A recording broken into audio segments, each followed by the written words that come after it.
Tak ramai sangka, di tengah saingan sengit kelab-kelab Asia Tenggara, satu nama terus mengaum tanpa gentar. Johor Darul Ta'zim FC sekali lagi membuktikan mereka bukan sekadar jaguh tempatan, tetapi raja sebenar di rantau ini.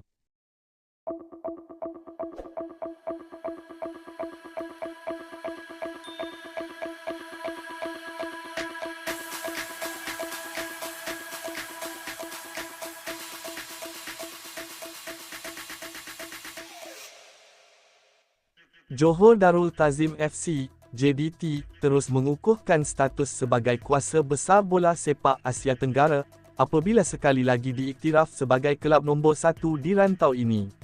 Pengiktirafan tersebut hadir menerusi kemaskini terbaru ranking global oleh Opta Analyst, yang meletakkan kelab dari selatan tanah air itu jauh meninggalkan pencabar terdekat mereka.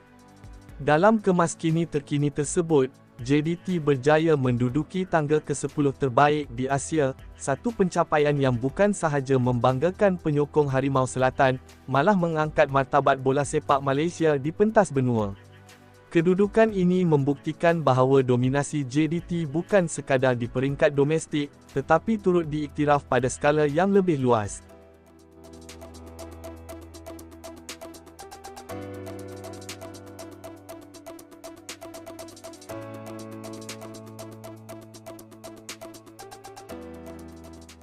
Di belakang JDT, pencabar utama dari Thailand iaitu Buriram United berada di kedudukan kedua Asia Tenggara dan ke-24 Asia.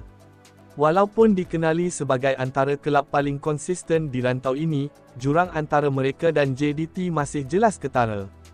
Kejayaan Buriram menjuarai Thai League 1 musim terkini belum cukup untuk merapatkan perbezaan tersebut. Apa yang menarik, walaupun JDT mengalami sedikit penurunan berbanding kedudukan ke-7 Asia yang pernah dicapai pada November 2025, mereka masih kekal berada dalam kelompok elit bola sepak Asia. Penurunan kecil itu tidak langsung menjejaskan reputasi besar, yang telah dibina sejak beberapa tahun kebelakangan ini. Lebih mengagumkan, JDT berjaya berada di hadapan beberapa kelab ternama Asia yang memiliki sejarah dan kekuatan tersendiri.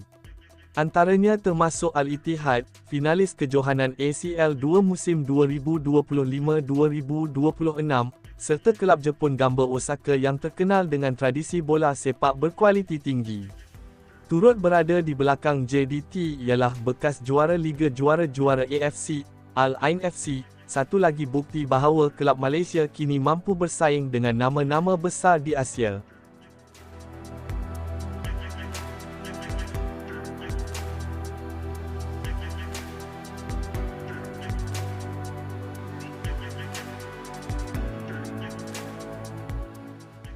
Di peringkat Asia Tenggara pula, kedudukan ketiga dan keempat menjadi milik dua kelab yang semakin meningkat naik.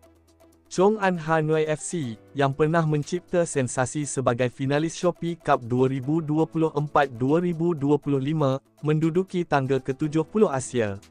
Sementara itu, Ratchaburi FC berada di kedudukan ke-93 Asia, memperlihatkan kekuatan bola sepak Thailand dan Vietnam yang semakin kompetitif.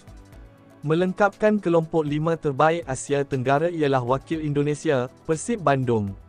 Sebagai pendahulu Liga Domestik, Persib kini berada di tangga ke-98 Asia, menunjukkan kebangkitan bola sepak Indonesia yang semakin mendapat perhatian di rantau ini. Bagi Malaysia, selain JDT, satu lagi kelab yang terus konsisten ialah Selangor FC.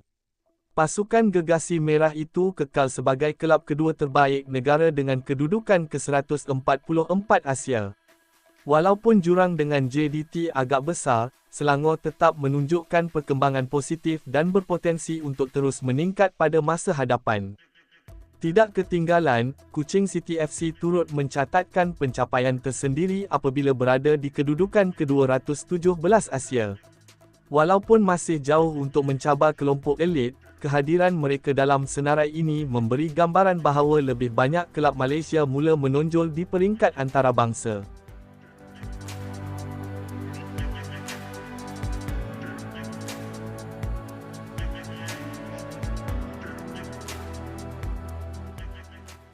Kejayaan JDT ini bukanlah sesuatu yang berlaku secara kebetulan. Ia adalah hasil daripada perancangan jangka panjang, pelaburan strategik, serta pengurusan profesional yang konsisten sejak lebih sedekat lalu.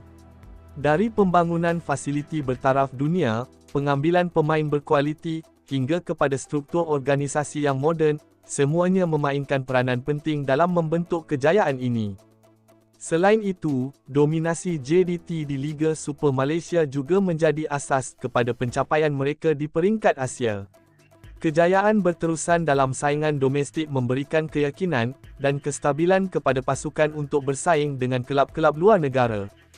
Namun begitu, cabaran sebenar masih menanti. Dengan semakin banyak kelab Asia Tenggara yang meningkatkan kualiti dan pelaburan mereka, persaingan dijangka akan menjadi lebih sengit pada masa akan datang.